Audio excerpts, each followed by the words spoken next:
lutuan, ngunit microwavable naman po ang food grade at katulad ng porcelain, they are perfect for food containers.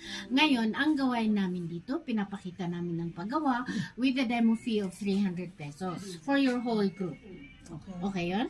Okay.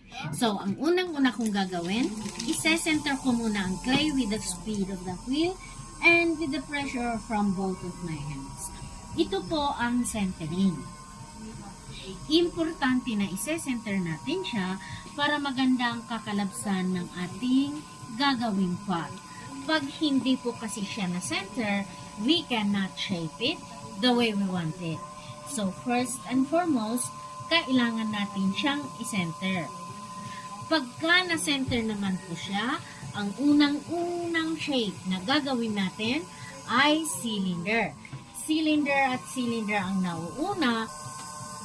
Pagka na-center naman po siya, ang unang-unang shape na gagawin natin ay cylinder. So, para gawin ang cylinder, ito, lalagyan natin siya ng butas sa pinaka-center, and then from there, itataas po naman natin ng clay. Kung paano natin gagawin yun, i-compress sa ilalim, and then we slide our fingers up, hanggang taas.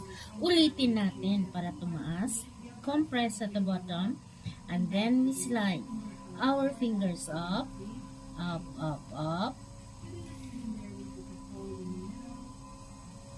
Hanggang sa pinakamataas.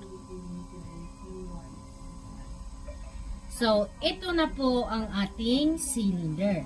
Ngayon, out of this cylinder, we are going to shape it to another shape.